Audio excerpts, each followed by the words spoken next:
आप सभी को नमस्कार। मित्रों, इन दिनों जनसुलभ पुस्तकालय काहन कोश की ओर से सुपरिचित कवि आलोचक भागवत रावत जी पर एकाग्र का आयोजन किया जा रहा है। आज की इस कड़ी में हम लोग जाने माने आलोचक स्तंभकार प्रोफेसर अरविंद त्रिपाठी जी को सुनेंगे। मित्रों, उन्हें बुलाने से पूर्व कुछ एक बातें, और बातें क्या, एक कविता मैं भगवत रावत जी की यहाँ पर आप लोगों के समक्ष रखना चाहता हूं, क्योंकि वह कविता मुझे बहुत पसंद है। और मैं अभी 57 वर्ष का तो नहीं हूं, 47 का हूं, लेकिन समझिए कि 5 साल बाद 57 का हो जाऊंगा। यह कविता जिस तरह से एक प्रौढ़ व्यक्ति की कसक, उसकी आकांक्षा, उसके भीतर उठती रागात्मकता को व्यक्त करती है, वह बहुत कमाल की है। आदमी 47 में भी इस कविता का वैसा ही अंदाज, वैसा ही उसका भाव ग्रहण कर सकता है। आनंद तो नहीं कहूंगा, आनंद ले सकता है ऐसा नहीं कहूंगा, लेकिन वह जो दर्द है कि बहुत कुछ भीतर चल रहा है, रूमानियत भी चल रही है, मगर एक क्रमशः हम जब 60 की ओर बढ़ रहे होते हैं, तब समाज हमें किस रूप में देखता है, इसको यह कविता बड़ी ही स्वाभाविकता के साथ खोलती है, इस मनोविज्ञान को पकड़ती है। 57 वर्ष का आदमी, और आप में से कई लोग जानते हैं कि अरविंद त्रिपाठी जी ने भागवत रावत जी की कविताओं का एक संपादन भी किया, संचयन भी निकाला, प्रतिनिधि कविताएं नाम से, जो राजकमल से है, तो उसमें भी अरविंद जी ने इस कविता को रखा है। तो पहले यह कविता सुनते हैं, इसके बाद अपने आलोचक के पास चलेंगे, आज के वक्ता के पास चलेंगे। 57 वर्ष का आदमी, भागवत रावत। 57 वर्ष के आदमी से कोई नहीं पूछता उसके प्रेम के बारे में, रगों में दौड़ती फिरती उसकी इच्छाओं के बारे में। यहां तक कि 57 वर्ष के दो आदमी जब मिलते हैं एक दूसरे से, तरह तरह से बस यही पूछते रहते हैं, अब कितने दिन और हैं। पर सच पूछो तो 57 वर्ष का हर आदमी किसी जवान कंधे पर हाथ रख उसके कान में कुछ फुसफुसाना चाहता है। अक्सर बिना कुछ कहे चुपचाप उसे समझना और कुछ समझाना चाहता है।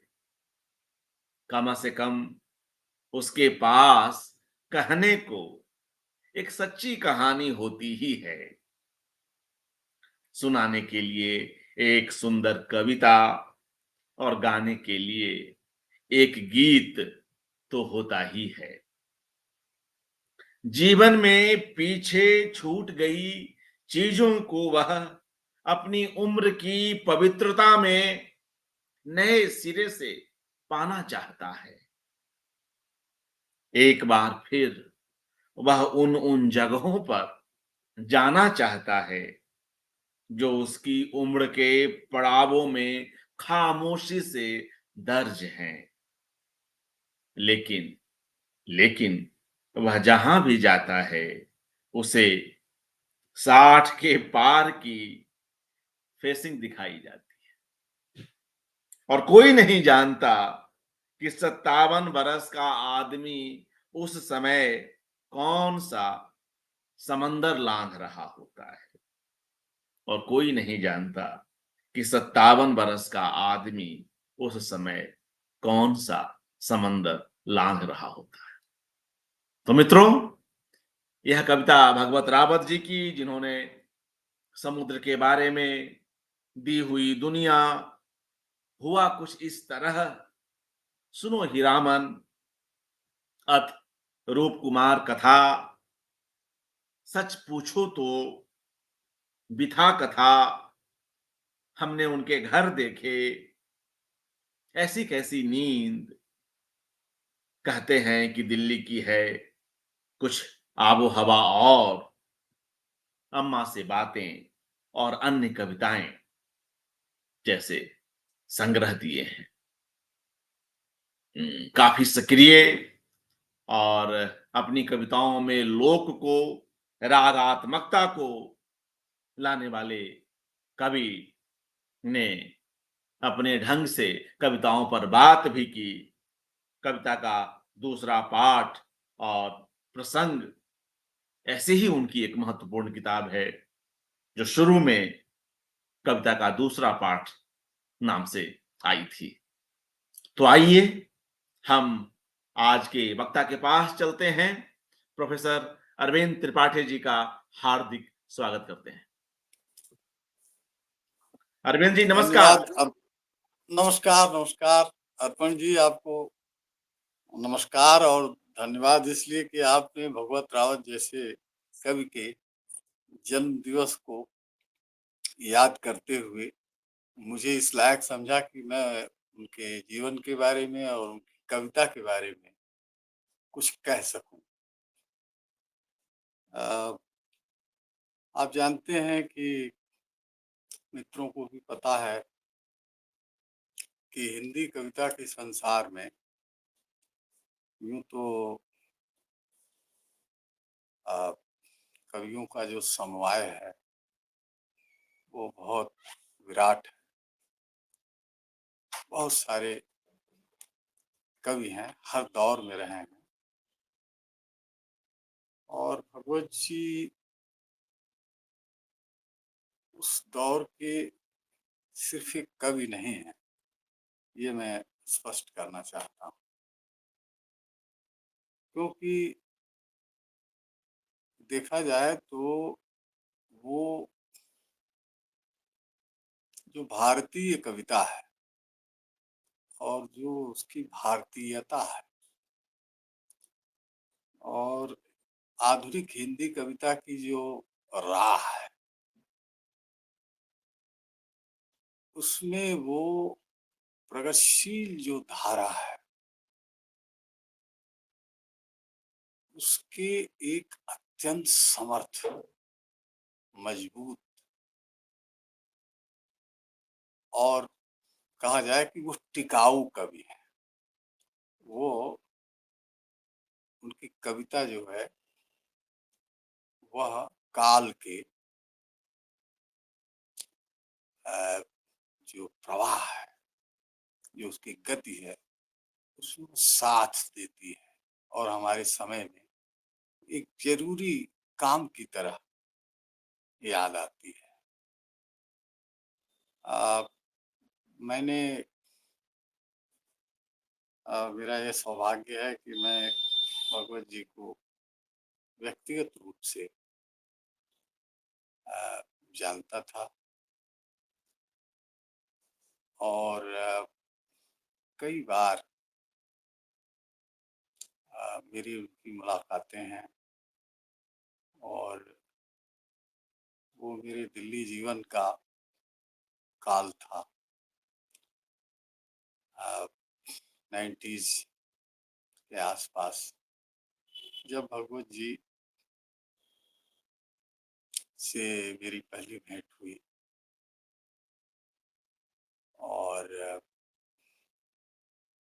मुझे ये भी याद आ रहा है कि दिल्ली में तो भीड़ में उस तरह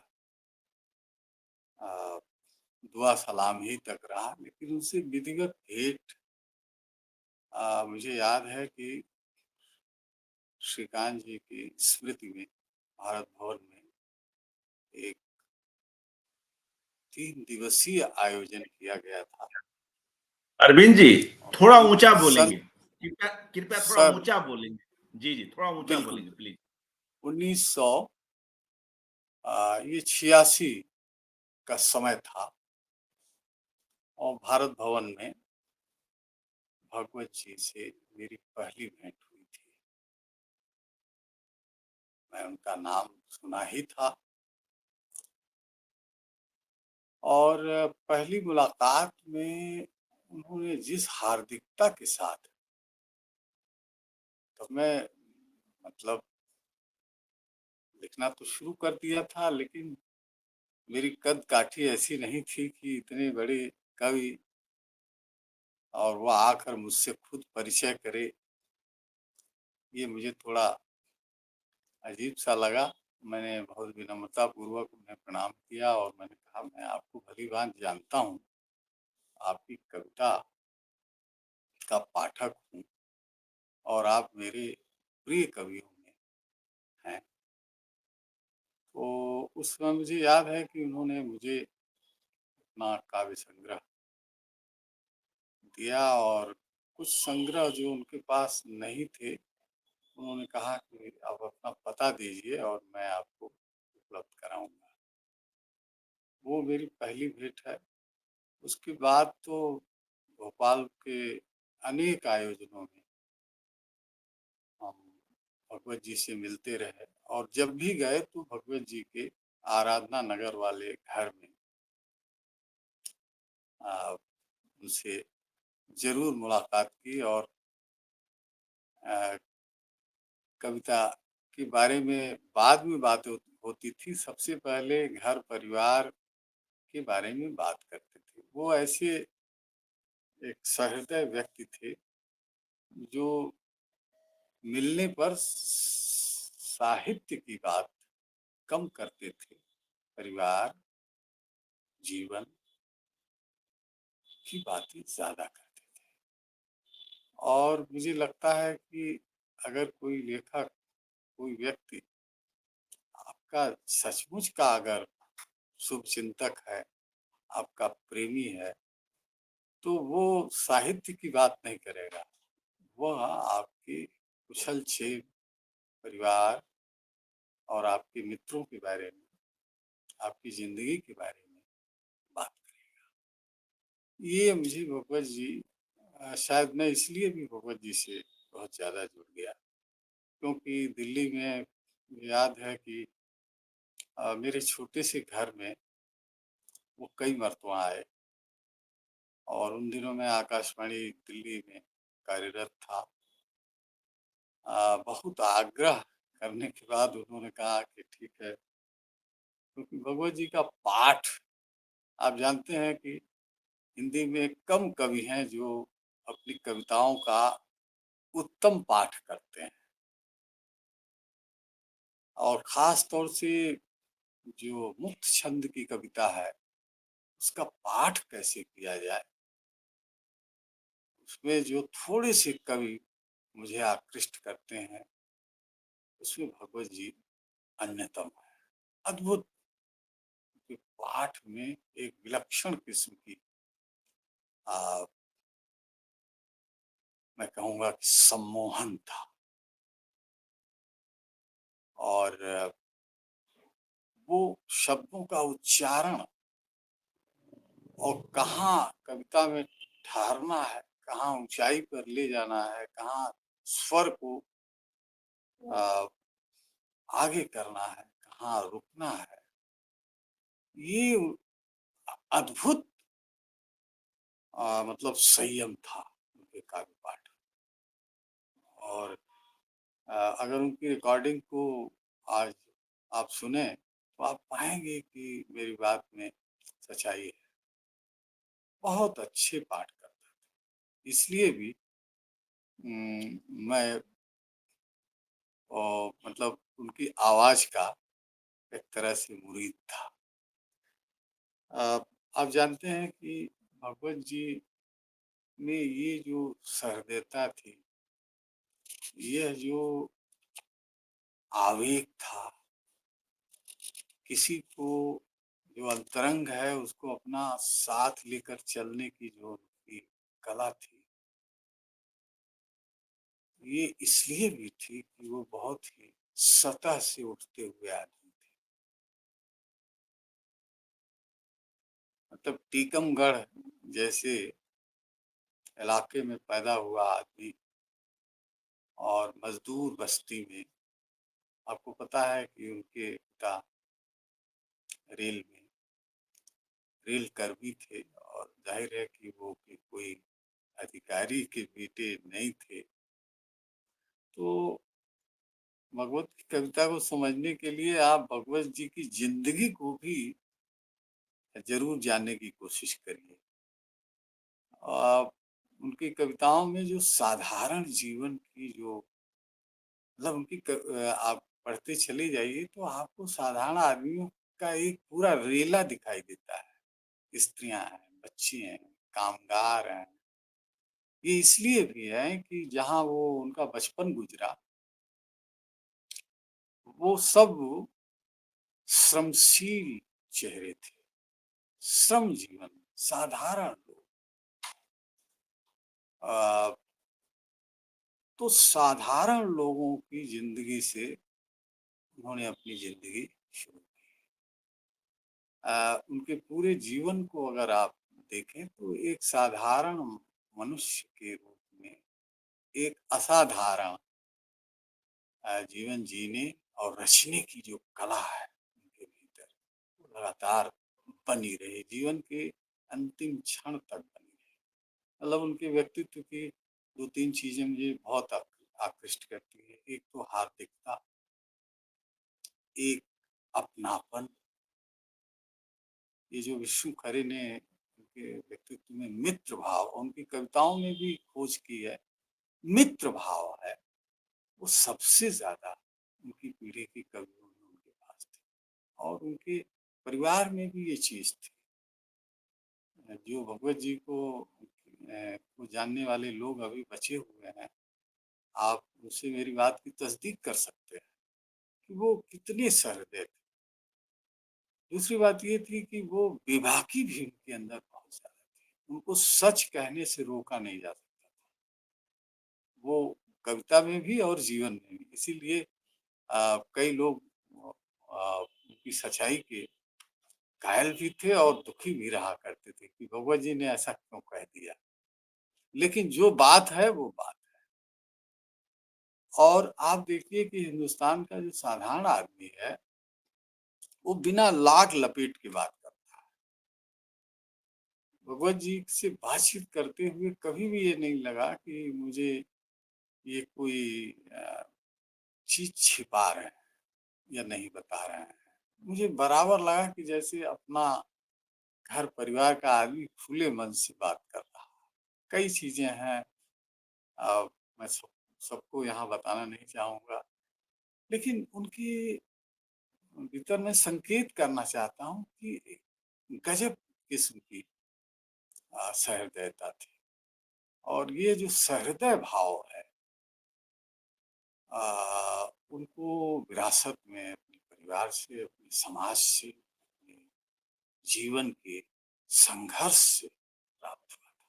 जिस आदमी ने प्राथमिक स्कूल की नौकरी से जिंदगी शुरू किया हो और प्रोफेसर पद पर पहुंचा हो और नाना प्रकार के मतलब जिंदगी के जद्दोजहद से गुजरते हुए और अपने परिवार को बांधे हुए चार बेटियों के बाप की जिंदगी, आप समझ सकते हैं कि पढ़ाना लिखाना, उनको आगे बढ़ाना। जो लोग भगवत जी के परिवार से वाकिफ हैं वो जानते हैं कि उनकी चारों लड़कियां अपने क्षेत्र में अग्रगण्य हैं। संगीत के क्षेत्र में, अर्थशास्त्र के क्षेत्र में, साहित्य के क्षेत्र में। सभी दो बेटियां तो मुझे पता है, आप लोगों को भी पता होगा, प्रज्ञा रावत जी स्वयं एक बड़ी समर्थ कवयित्री हैं हमारे समय की। और मतलब मुझे लगता है कि उनकी संतानों में ये जो उनके साहित्य के जो बीज, खास तौर से कविता के जो बीज आए, वो काबिल तारीफ। एक ऐसे दौर में, एक ऐसे समय और समाज में हम लोग जी रहे हैं कि लोग अपने बच्चे को अमेरिका भेजने के लिए और मल्टीनेशनल में भेजने के लिए, आईएएस बनाने के लिए बेताब रहते हैं। लेकिन भगवत जी ने अपने बच्चों को साहित्य, संस्कृति और कलाओं की दुनिया में ले जाने का उपक्रम किया। ये मामूली बात नहीं है।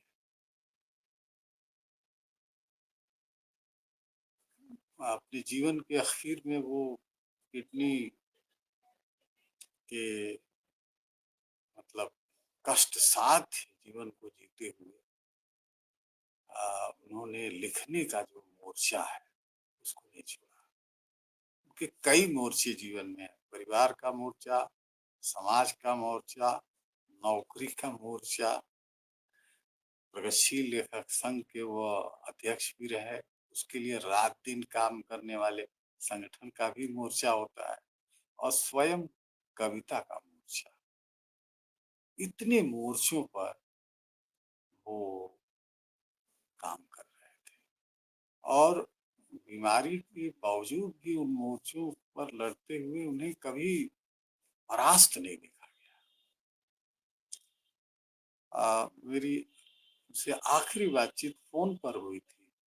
उन दिनों में रामपुर आकाशवाणी में कार्यरत था। तपती गर्मी के बीच अचानक भगवत जी का फोन आया। 1:30 बज रहे थे। मैंने पूछा, आपकी तबीयत कैसी है? कहा, बिल्कुल ठीक हूँ, तुमसे मिले बहुत दिन हुआ, मैंने सोचा तुम्हारा फोन आया नहीं तो मैं ही जरा फोन करके हाल चाल लूं।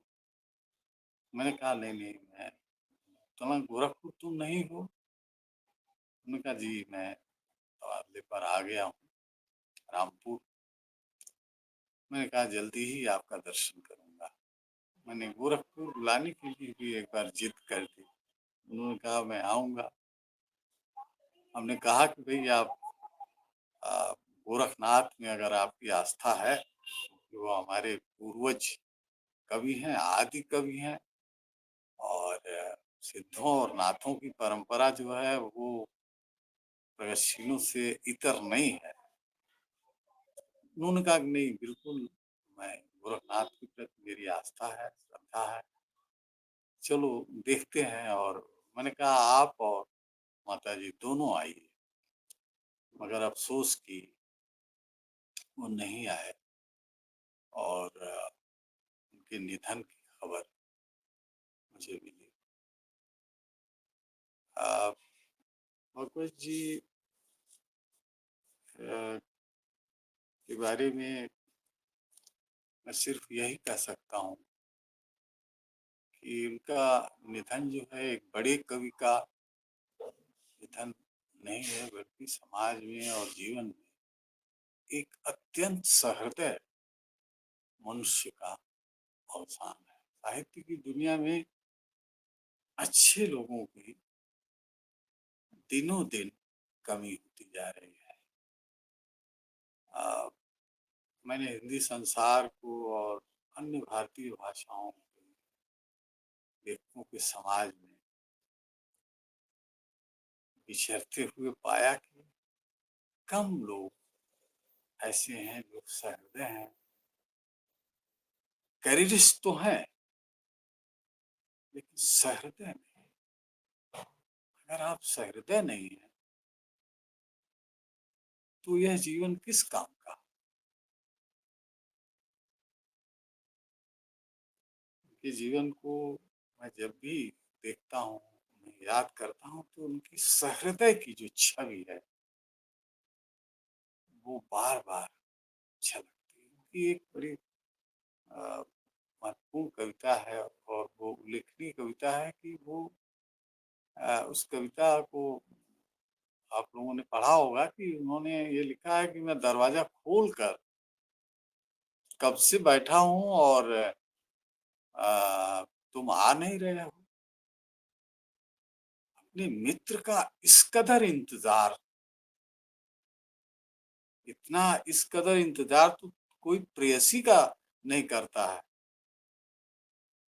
लेकिन भगवत जी एक मित्र का इंतजार कर रहे हैं, दरवाजा खोलकर बैठे हुए हैं, कब आएंगे। और कैसे वो लिपटने का उस कविता को पढ़ा जाना चाहिए। कैसे जब हम एक दूसरे से मिले और मतलब चश्मे के शीशे चटक गए, इस तरह अपने बाहों में मैंने अपने मित्र को भरा। ये जो मित्र भाव है, ये मित्र भाव साधारण चीज नहीं है। ये मनुष्यता, मनुष्य होने का सबूत है, सहृदय मनुष्य होने का सबूत है। ऐसे थे भगवत जी।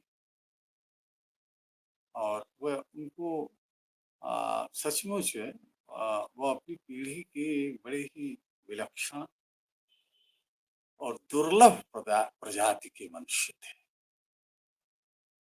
मेरे लिए तो भोपाल के जाने के बाद काफी सूना हो गया। आराधना नगर के उस इलाके में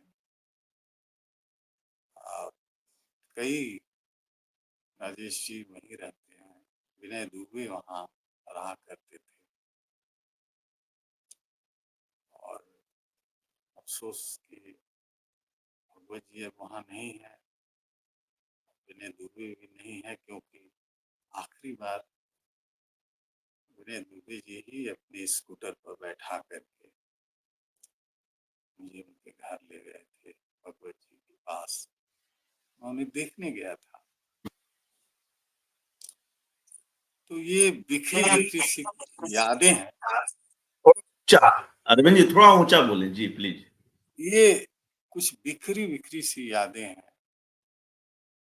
और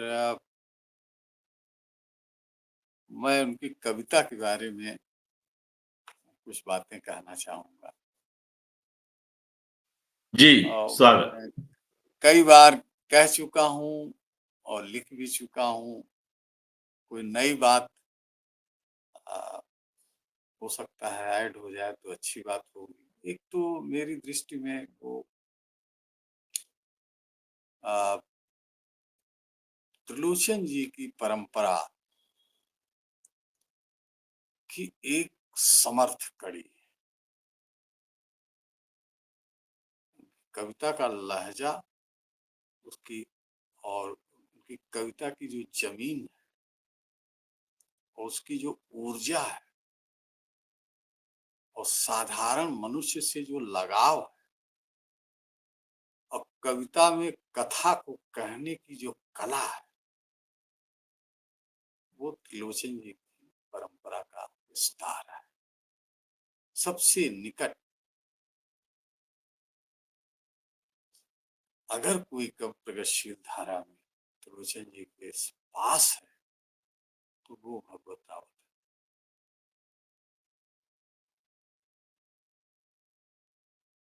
है। दूसरी बात मैं ये कहना चाहता हूँ कि वो नागार्जुन की तरह क्रांति की हड़बड़ी के कवि नहीं है, जैसे त्रिलोचन जी नहीं है। क्रांति की हड़बड़ी के कवि त्रिलोचन नहीं है।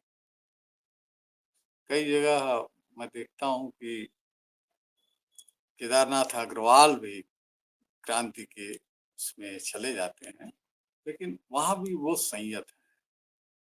लेकिन त्रिलोचन जी शुरू से अंत तक कविता में, अपने स्वभाव में, उनकी कविता के स्वभाव को अगर आप देखें, बहुत ही संयत, बड़ी से बड़ी बात को कितने संयत लहजे में कह जाते हैं।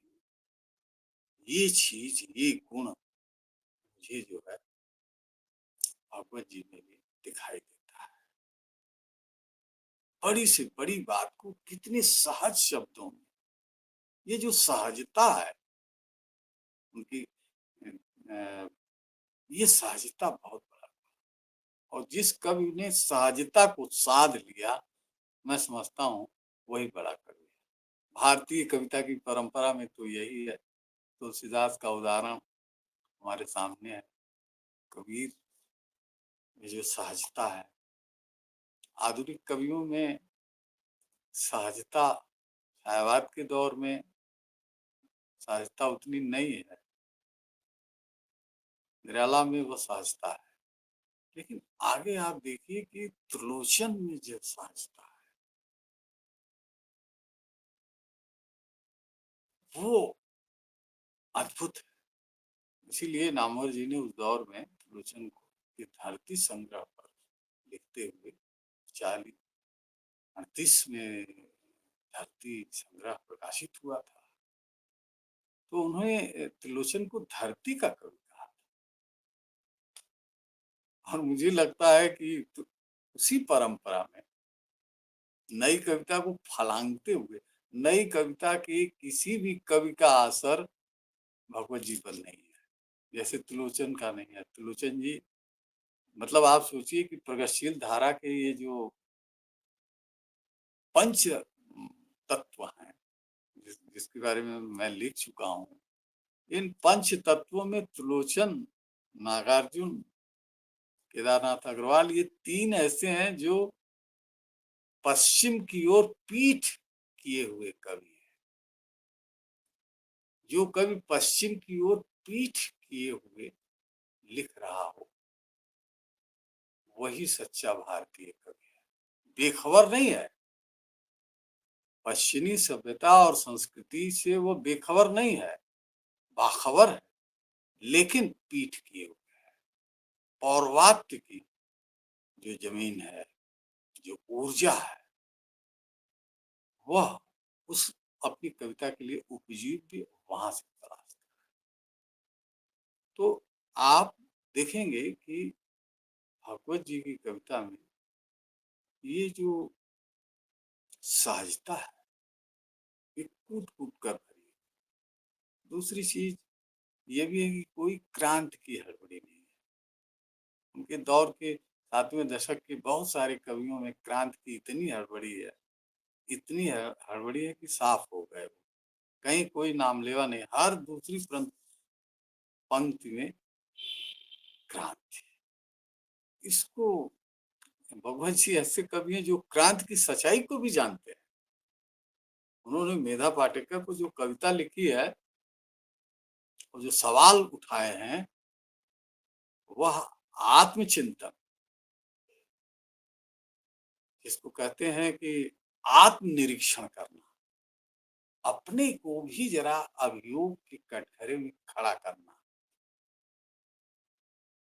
गोरखपुर में पिछले एक एक बरस पहले की ही बात है कि जब मेधा पाटेकर आई थी, तो बाद में मित्रों ने उनके बारे में कुछ कहने के लिए मुझे बुलाया, तो मैंने भगवत जी की ही कविता मेधा पाटेकर पर जो लिखी हुई है वो उन्हें सुनाया।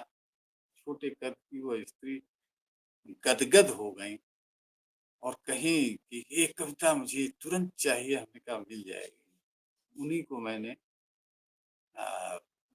भेंट किया। वो कविता आज पढ़ी जानी चाहिए।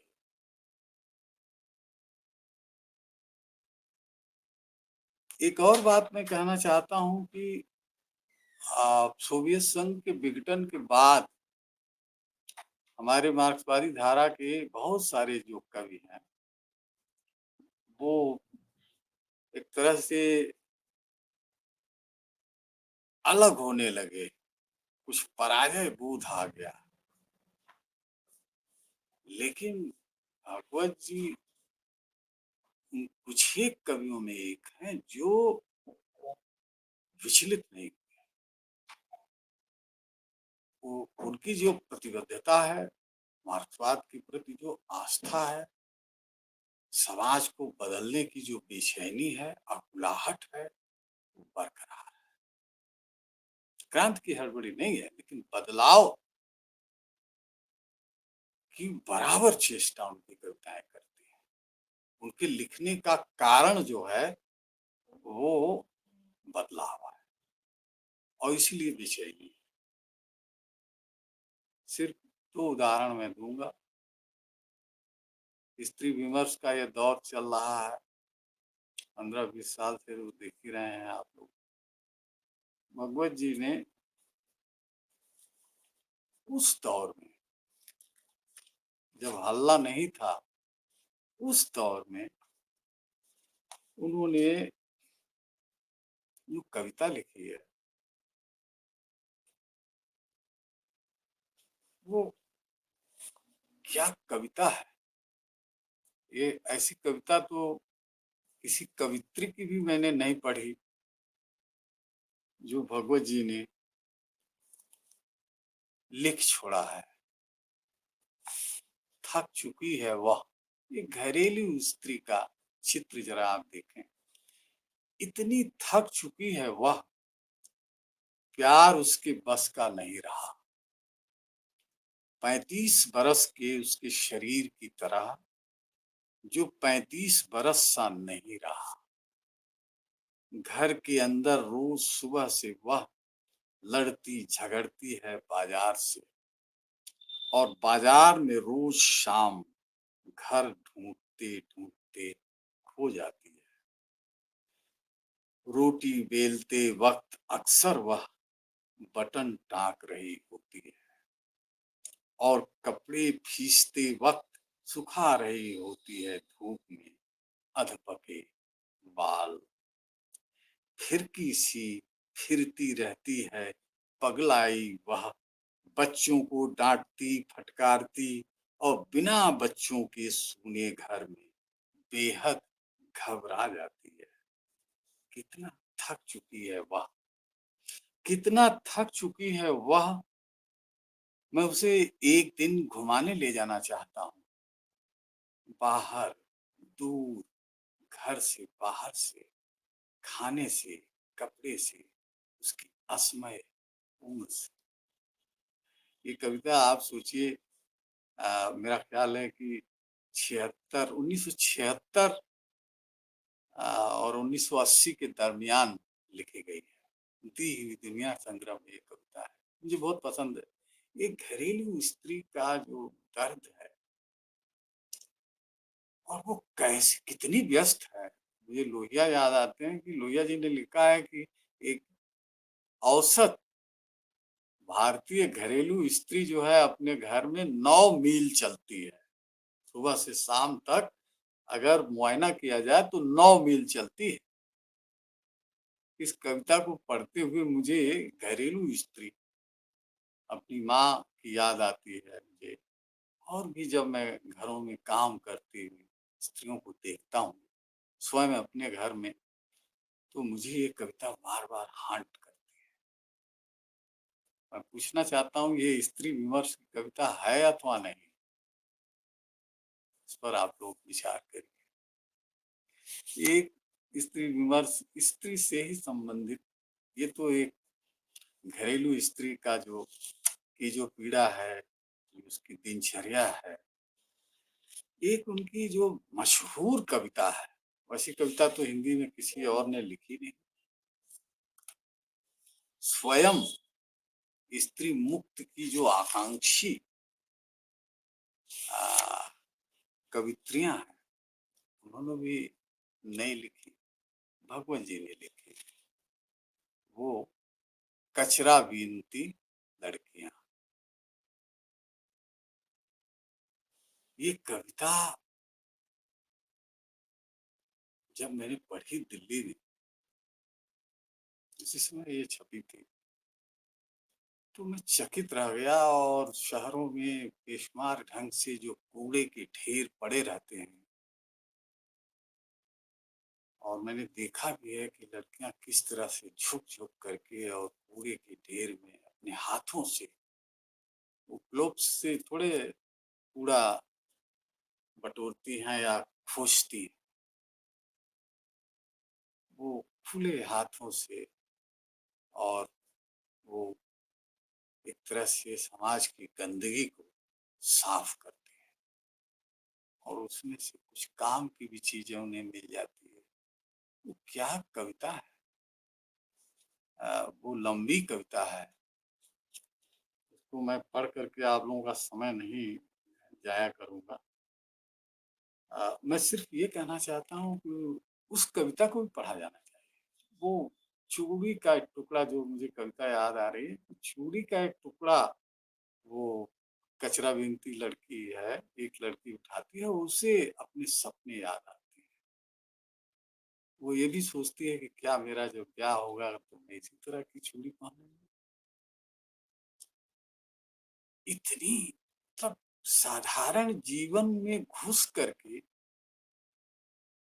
उनके जीवन की सुख दुख की जितनी मार्मिक पहचान शुक्ल जी ने लिखा है ना कि कवि वही बड़ा होता है और वही सच्चा होता है जिसके मार्मिक स्थलों की पहचान हो। जीवन के मार्मिक स्थलों की अगर जिसे पहचान है, वही सच्चा कवि है और बड़ा कवि।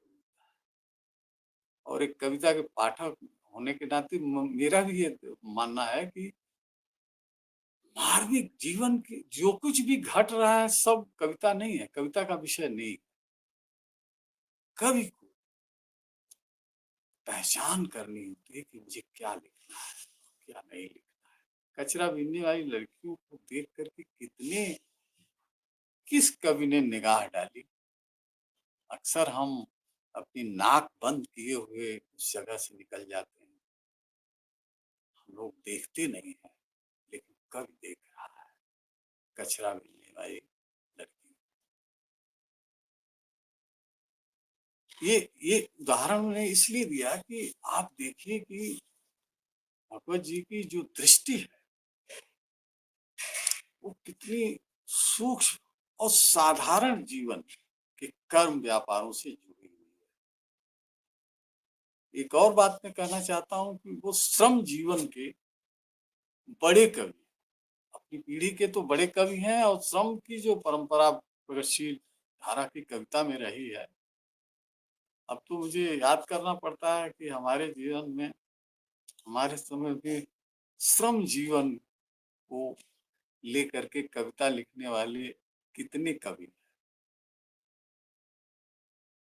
कोई रिक्शा चला रहा है और आपने एक कविता लिख दी, वो जो है श्रम जीवन पर एक मतलब निगाह डालने की बात है। श्रम जीवन के चरित्र में रच बस जाना, जैसे त्रिलोचन रच बस गए हैं। नगई महारा पढ़िए, फेरू कहार पढ़िए, ये हमारे भगवत जी कहाँ गई अमेरिका, बर्तन वाली बाई, गंगा बाई, अमेरिका। उन्होंने उस कविता के के नीचे लिखा है कि ये हमारे आदिवासी इलाकों में जो लड़की होती है काम करने वाली, उसको अक्सर लोग अमेरिका नाम रख देते हैं। अमेरिका बहुत ही उन्नत देश, सारी चीजें सारी सुविधाएं, लेकिन वंचित जीवन को जीने वाली लड़की का नाम अमेरिका रख दिया है। अमेरिका, वो क्या कविता है, कहाँ गई री अमेरिका। उस कविता को आप पढ़िए, बर्तन वाली बाई को पढ़िए, सुनती हो क्या कविता को पढ़िए।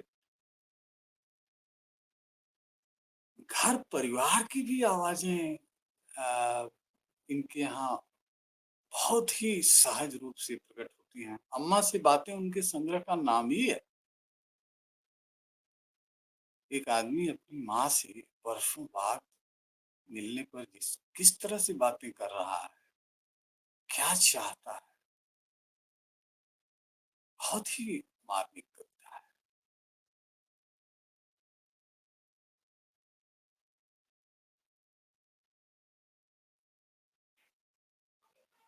तो ये मैं कहना चाहता हूँ कि श्रम जीवन में चरित्रों को लेकर के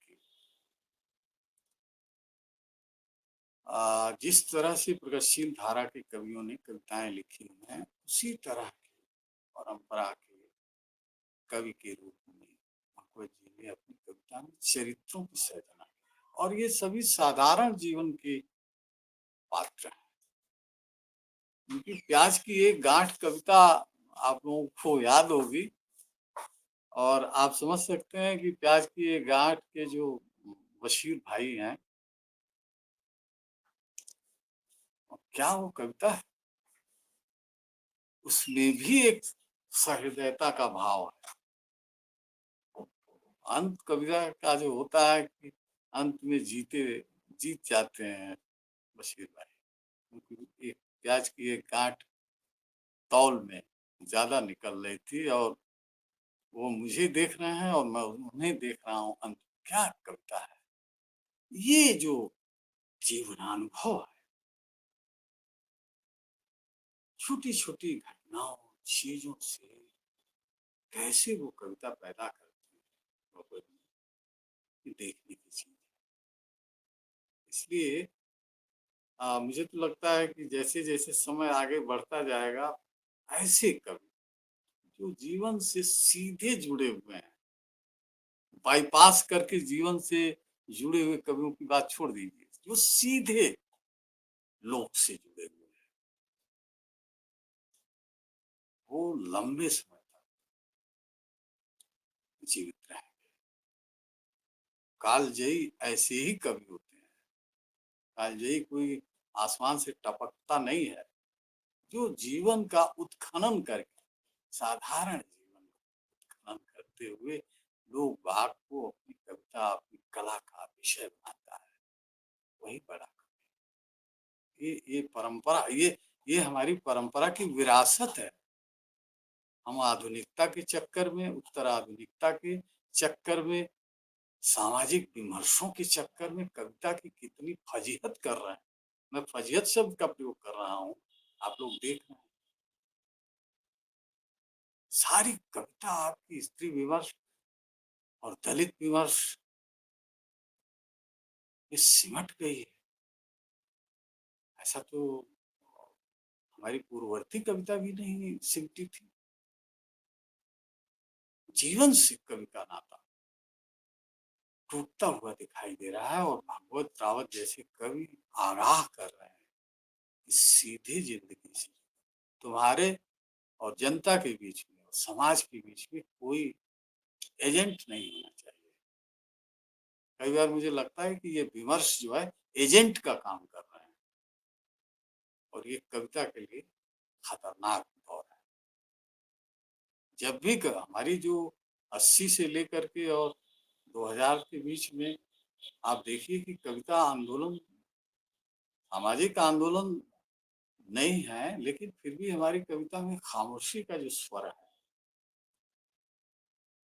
बड़ी बात कह जाती है, बहुत सारी। अब हमारे समय के कवि, जो युवा कवि हैं, उनके साथ ये दिक्कत है। कुछ कवि हैं जो अपना रास्ता खुद बना रहे हैं, खुद खोज रहे हैं। भगवत रावत जी जैसे कवि जो है अपना रास्ता खुद तय किए थे।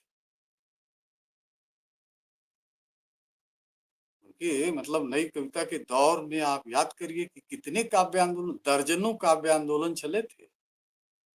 लेकिन भगवत जी उन सब चीजों से जब उनके समकालीन हालांकि आक्रांत हुए, मैं देवताले की बात कर रहा हूँ। देवताले कविता के दौर में कविता की शरण में आ गए थे, धूमिल शरण में आ गए थे, श्रीकांत शरण में आ गए थे कविता के। लेकिन भगवत जी कहीं भी आप उनकी किसी कविता में दिखा नहीं सकते, कोई म्यूकस नहीं है कविता का। ये इसलिए है कि वो आस्था के कवि हैं, जीवन के कवि हैं। मार्क्सवाद में उनकी आस्था थी, है और रहेगी। विचारधाराओं के, व्यवस्थाओं के टूट जाने से या खत्म हो जाने से विचार थोड़े मरते हैं। भगवत जी इस बात के कायल थे। एक बात और मैं कहना चाहता हूँ कि वो हमारी परंपरा के एक ऐसे दुर्लभ कवि के रूप में इसलिए भी याद किए जाने चाहिए कि उन्होंने कविता और कथा के बीच में जो एक खाई बना दी गई है, ये कविता है, ये कथा है। जबकि हमारी परंपरा में ये जो है फाक नहीं है। हमारी बहुत सारी कविताओं में जो आख्यान है, वो साथ-साथ चलते हैं, कहानी की तरह। भगवत जी की जो लंबी कविताएं हैं, सुनो हीरामन,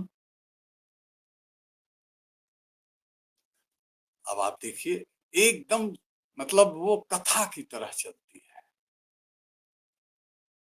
विथा कथा उनकी एक लंबी कविता है। और कल्लू जजमान के घर पर उनके अतिथि का जिस तरह से आगमन हो रहा है, पूरी कविता में जो वर्णन है और जो उसकी रसमयता है, मैं तो जब उस कविता को पढ़ता हूँ तो वो मुझे अपने गांव, अपने इलाके के वो चेहरे याद आते हैं कि कैसे उनके घर में, छोटे से घर में अतिथि जब आते हैं तो क्या उल्लास होता है।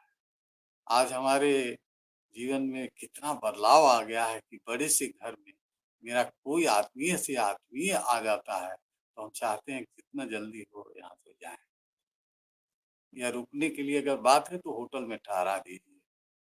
वो जो कविता है कल्लू जजमान के बहाने, जो हमारे यहाँ आतिथ्य का भाव है हमारे समाज में और साधारण लोग, मुझे तो कई बार लगता है कि जीवन को बचाने की जितनी बड़ी ताकत और जितनी बड़ी क्षमता है हमारे समाज में आज, वो साधारण लोगों के पास है। उनके पास संस्कृति है, उनके पास समाज है, उनके पास जीवन है, उनके पास प्रेम है। हम जैसे गांव से आए हुए लोग शहरों में जो है एक मध्यम तारे सा टिमटिमाने के लिए यहाँ आ गए हैं, लेकिन यहाँ जीवन नहीं। जीवन वही साधारण लोगों के बीच में आपको मिलेगा। भगवत जी की कविताओं को पढ़ते हुए मुझे उसी समाज का भान होता है। उन्होंने एक सभ्यता की बैलगाड़ी, एक कविता उनकी बड़ी मशहूर कविता है, और वो कहते हैं कि ये जो बैलगाड़ी हमारी जो मतलब आप कई लोग कह सकते हैं कि ये तो सभ्यता के पहिए को पीछे ले जा रहे हैं, लेकिन वो कहते हैं कि नहीं, ये रेलगाड़ी, ये जो है रेलगाड़ी, ये जो बैलगाड़ी है, रेलगाड़ी और वायुयान से टक्कर लेती हुई सब खत्म हो जाएंगे, ये अभी रहेगी, क्योंकि दो पुष्ट बैल उसको आगे ले जा रहा है।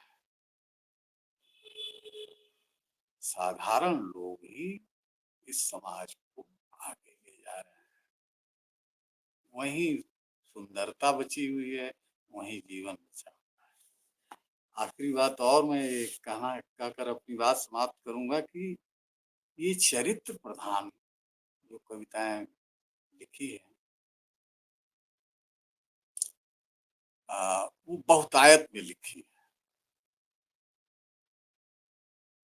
और भगवत जी का मुझसे लगता है कि वो कितना गहरा तादाद में था, वो चरित्रों को किस तरह से अपने जीवन में साथ रखते थे, तौलते थे, उनसे दूरी नहीं है। ये चरित्र प्रधान कविताएं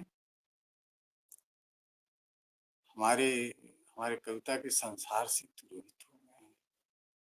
मैं आज भी जब कोई संग्रह उठाता हूँ किसी नए कविता, तो देखता हूँ कि क्या इसमें कहीं चरित्र प्रधान कोई कविता है, कोई ऐसा चरित्र है जो हमें थोड़ा साथ चले, मेरे साथ चले, क्योंकि वही चरित्र टंगा रहता है स्मृति में। पाठक पाठक की निगाह से देखिए ना कविता को, वही कविताएं क्यों टिकी रहती हैं जो चरित्र प्रधान है। विचार है, विचार को लिखने के लिए गद्य लिखिए, गद्य का क्षेत्र पड़ा हुआ है भाई। चरित्र प्रधान महाकाव्यों का जब अंत हुआ तो आखिर ये साधारण जीवन के जो चरित्र हैं वो आए, और प्रगतिशील कवियों ने तो इसको आगे बढ़ाया। आप बताइए, आगे ने कोई भी ऐसी कविता लिखी है जो चरित्र प्रधान हो? विचार प्रधान तो उन्होंने सब लिखा है, अस्तित्ववाद की तमाम चीजें। इवन नई कविता में रघुवीर शाह इसीलिए लोगों की जुबान पर चढ़े कि उनकी उनकी जो मतलब कविताओं में चरित्र हैं।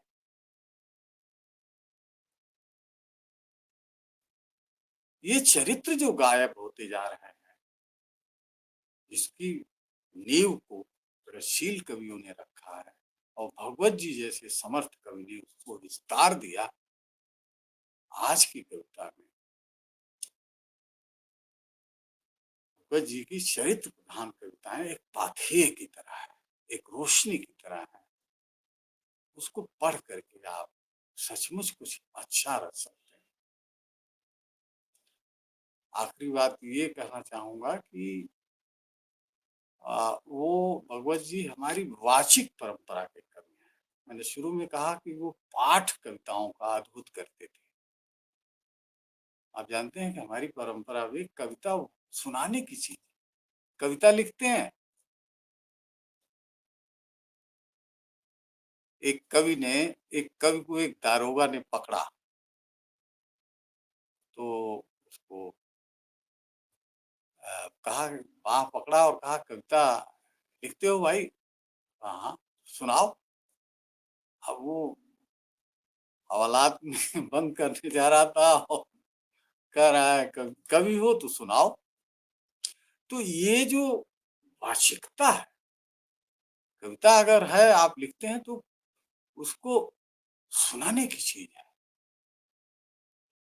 सुनाना जो है अच्छा, कहानी में भी वही बात है। ये दोनों चीजें मैं देख रहा हूँ कि धीरे धीरे गायब हो रही है। हमारे समय के किसी भी बहुत कम कवियों को अपनी कविताएं याद हैं। भगवत जी को बहुत सारी कविताएं याद थी और उसी भाव से वो पढ़ते थे। तो याद रखने की एक बड़ी वजह ये भी है, चरित्र प्रधान कविताएं। ये जो चरित्र हैं ये गायब नहीं होते हैं, साथ साथ चलते हैं। इसलिए भी वो हमारे लिए महत्वपूर्ण है। ये वाचिकता की जो परंपरा है इसका इधर विलोपन हो रहा है। ये जो इसलिए लीलाधर मंडलोई ने एक लेख में अच्छी बात कही है कि स्पोकन वर्ड के कवि है। मैं कह सकता हूं कि भगवत रावत शब्दों के कवि है। वाक्यों के कवि तो उन्हीं के शहर में राजेश जोशी हैं, देवताले हैं, चंद्रकांत देवताले वाक्यों के कवि, लेकिन भगवत रावत शब्दों के कवि, क्योंकि वाचिकता से जुड़े हुए हैं। वाचिक परंपरा, स्पोकन वर्ड, ये स्पोकन वर्ड को केदारनाथ सिंह भी स्पोकन वर्ड के कवि हैं। ये वाचिकता की परंपरा को आगे बढ़ाने की जरूरत है और जब भी इसकी बात आएगी तो भगवत रावत की कविता हमें याद आएगी। एक आखिरी बात उन्हीं की कविता से अपनी बात समाप्त करूंगा।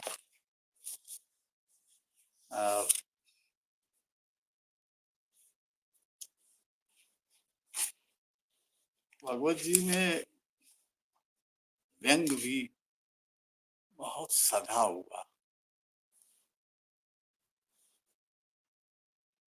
हालांकि इस तरह की कविताएं कम है उनके पास, लेकिन एक कविता जो नया साल है, हालांकि नया साल आने में बहुत देर है, लेकिन मैं सुनाना चाहता हूँ कि ये कवि, इसमें बहुत उनकी कविता की बहुत सारे गुण जिसकी मैंने चर्चा की है, इसको पढ़ते हुए सुनते हुए आप अनुभव करेंगे कि ये चीज सचमुच है। इसमें व्यंग भी है और बेबाकी भी है, हाजिर जवाबी भी है, सब है। अब आप सुन ही लीजिए। नया साल कितना अच्छा रहा कि पिछले पूरे एक वर्ष में आपको कभी किसी बात पर क्रोध नहीं आया।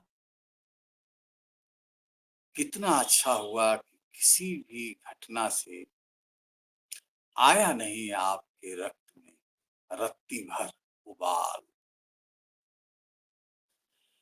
कितना अच्छा रहा कि आप समयानुकूल बुरी से बुरी खबर पर भी उत्तेजित नहीं हुए। कितना अच्छा रहा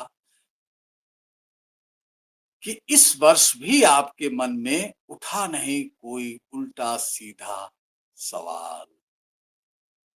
कितना अच्छा रहा कि आप कहीं फंसे नहीं, बुद्धिमानी से काटे आपने अपने सारे जाल।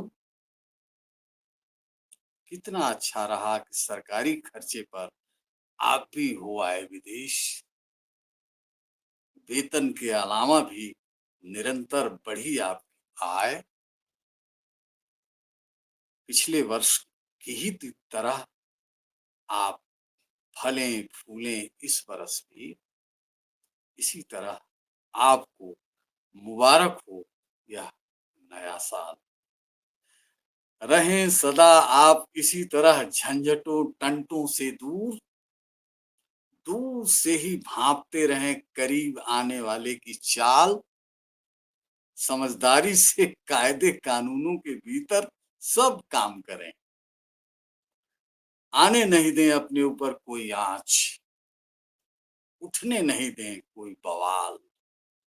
सरकारें आए जाएं, बवंडर उठे, आते रहें भूचाल।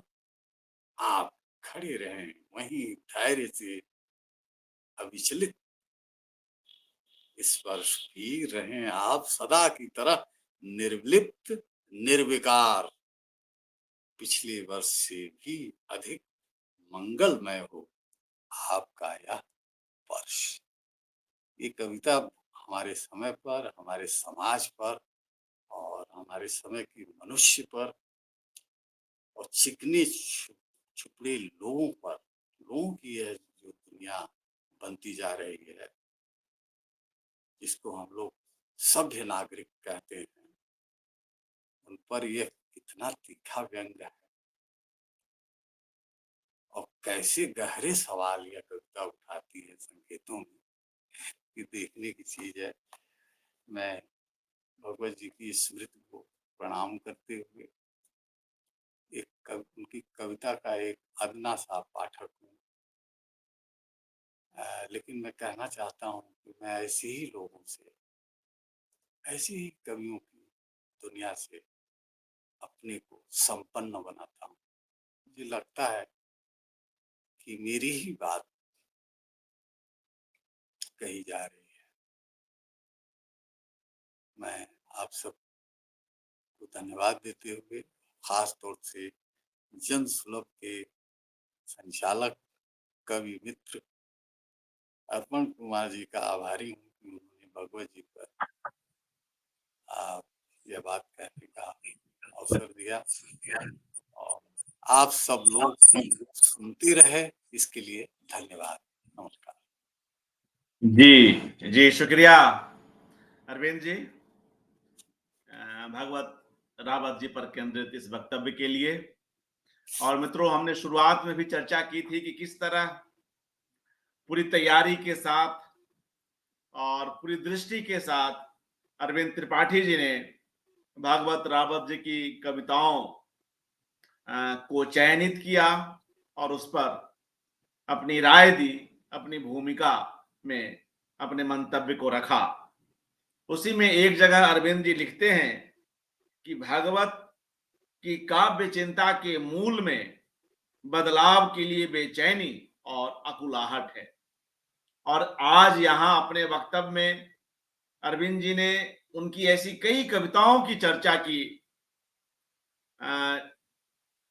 जिन्हें लेकर हम कह सकते हैं कि वे किस गहरी अकुलाहट से उपजी हुई कविताएं हैं। निराला जब लिखते हैं तोड़ती पत्थर, तो वहां भी कैसे वे उस पीड़ा के साथ उस कविता को लिखते हैं। और निराला को, मुक्तिबोध को, भवानी प्रसाद मिश्र को पसंद करने वाले कवि भागवत रावत जब कचरा बिनने वाली लड़कियों को देखते हैं तो किस अकुलाहट के साथ लिखते हैं, किस पीड़ा में वे डूबकर इस कविता को लिखते हैं। और वहां वह लड़की अरविंद जी स्थिर नहीं है, वह आगे बढ़ रही है, उसकी उम्र बढ़ रही है और वह गर्भवती होती है। यह भी प्रसंग आता है। वह लड़की जी, जी, जी। गर्भवती हो रही है कचरे बिनते-बिनते, और उसका कोई भाई नहीं, भाई हो या ना हो उसका आता पता नहीं, पिता का आता पता नहीं, पूरा एक पूरी एक गति चलती है। तो वह यह बात दर्शाती है कि कैसे एक बड़ा कवि उस पीड़ा के साथ लंबे समय तक चल रहा है। वह एक झटके में लिखी गई कविता है या नहीं मैं नहीं कह सकता, मगर उस कविता में एक लंबी यात्रा है उस पात्र की, उन चरित्रों की, जिनकी बात आप कर रहे थे कि कैसे, और बहुत महत्वपूर्ण बात कह रहे थे कि कैसे चरित्र प्रधान कविताएं हमें ध्यान में लंबे समय तक रहती हैं। कचरा बीनने वाली लड़कियां भागवत रावत जी की ऐसी ही एक कविता है। मुझे लगता है कि जब अरविंद जी इस कविता की इतनी चर्चा हो रही है, तो क्यों ना इसका पाठ भी कर लिया जाए कुछ समय और सही। इससे जो हमारे नए जी, जी। दर्शक हैं, बिल्कुल, बिल्कुल। नए पाठक हैं, उन्हें भी कुछ सुविधा होगी। वे भी इस मेरा टॉक आग्रह के है कि माध्यम से। जी, वो पाठ आप करें तो ज़्यादा अच्छा रहेगा। आप बहुत अच्छा पढ़ते हैं। जी, जी, जी, जी, शुक्रिया, मैं कोशिश करता जी, हूँ। और जी, मित्रों, जी। यह भोपाल की पृष्ठभूमि में लिखी गई कविता है, भोपाल में रची गई कविता है, और काफी पहले की लिखी गई कविता है, मगर यह कविता सिर्फ भोपाल की नहीं है, हर शहर, हर कस्बे की कविता है। यह कविता जितनी तब सही थी उतनी आज सही है। किसी भी संवेदनशील व्यक्ति को यह कविता जितनी आलोड़ित तब कर सकती थी उतनी आज भी करती है। ये दृश्य आज भी जिंदा है। और जब प्लास्टिक का प्रचलन इतना बढ़ा हुआ है, हम जितने शोर शराबा कर लें कि प्लास्टिक पर प्रतिबंध लगा लें, वह लग नहीं रहा है और चारों तरफ प्लास्टिक ही प्लास्टिक है। ऐसे में ये कचरा बीनने वाली लड़कियां पर्यावरण के लिए भी कितना काम कर रही हैं। प्लास्टिक के उन कचरों को जमा करके चंद पैसों की खातिर वह कैसे धरती को अपने तई बचाने का कुछ काम भी कर रही हैं। तो खैर, मैं इस कविता को यहां रखता हूं, अरविंद जी के आदेश का पालन करता हूं। कचरा बीनने वाली लड़कियां, भोपाल की पृष्ठभूमि में हमने यह बात इसलिए कही कि इसमें भोपाल गैस कांड की भी एक जगह चर्चा आती है। क्योंकि कवि जो है आक्रोश में है। जब हम गहरे पीड़ा में होते हैं, गहरी पीड़ा में होते हैं, तो हम कहीं ना कहीं एक आक्रोश में भी होते हैं। तो यह पीड़ा, आक्रोश, व्यंग, तमाम भावों के साथ रची हुई कविता है कचरा बीनने वाली लड़कियां, जहां कवि और उसके ये पात्र अभेद हो गए हैं, दोनों मिल गए हैं, दोनों एक जगह आ गए हैं। मुझे ऐसा लगता है जब भी मैं इस कविता को जितनी बार पढ़ता हूं, जब भी पढ़ता हूं।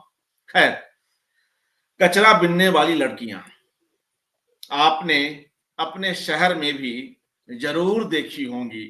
कचरा बीनने वाली लड़कियां मोहल्ले भर के कूड़े के ढेर पर चौपायों सी चलती फिरती, कचरे में अपने आप पैदा हो गई नहीं लगती। ये कचरा बीनने वाली लड़कियां मोहल्ले भर के कूड़े के ढेर पर चौपायों सी चलती फिरती, कचरे में अपने आप पैदा हो गई नहीं लगती। ये कचरा बीनने वाली लड़कियां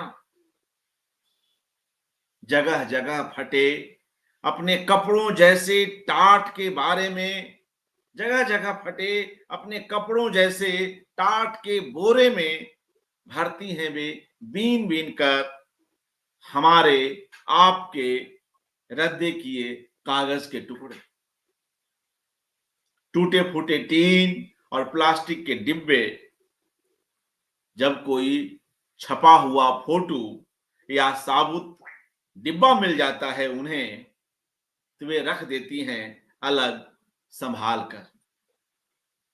और उस समय तो आप उन्हें देख नहीं सकते, और उस समय तो आप उन्हें देख नहीं सकते जब वे कचरे में से जाने क्या उठाकर चुपचाप मुंह में रख लेती हैं।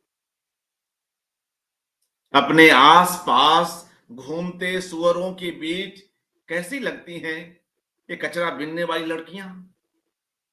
यह सवाल यह सवाल समाज शास्त्र के कोर्स के बाहर का है। और सौंदर्य शास्त्र उनके लिए अभी बना नहीं। हाँ, हाँ, आजकल कलात्मक फोटोग्राफी के लिए मसाला जरूर हो जाती हैं ये कचरा बीनने वाली लड़कियां। अपनी त्वचा पर कालिख की परतों पर परतें चढ़ाती, बालों को जटजूट बालों को जटजुटों की तरह फैलाती बढ़ाती, बिना शर्म लिहाज शरीर को चाहे जहां खुजलाती, पसीने और पानी के छींटों से बनी मैल की लकीरों वाले चेहरे पर पीले दांतों से न जाने किसको मुंह चिढ़ाती। 8-9 बरस से 20-25 तक की उम्र की पता नहीं कब कैसे किस कूड़े घर से अपने पेट में बच्चे तक उठा ले आती हैं ये कचरा बीनने वाली लड़कियां। पता नहीं कब कैसे किस कूड़े घर से अपने पेट में बच्चे तक उठा ले आती हैं ये कचरा बीनने वाली लड़कियां। मर तो चुकी थी सारी 84 की गैस में, मर तो चुकी थी सारी की सारी 84 की गैस में। अब किससे पूछे फिर कहां से उगाई ये कचरा बीनने वाली लड़कियां। किसी रजिस्टर में इनका नाम नहीं लिखा, ढूंढने पर भी इनके बाप का पता नहीं मिलता, इनका कहीं कोई भाई नहीं दिखता, यहां तक कि खुद ही अपनी मां होती हैं ये कचरा बीनने वाली लड़कियां। ये कचरा बीनने वाली लड़कियां बहुत ही मार्मिक कविता। बहुत बहुत जी अद्भुत कविता है। जी, बहुत बहुत शुक्रिया अरविंद जी हमसे थैंक जुड़ने यू, के लिए, धन्यवाद, बहुत बहुत धन्यवाद।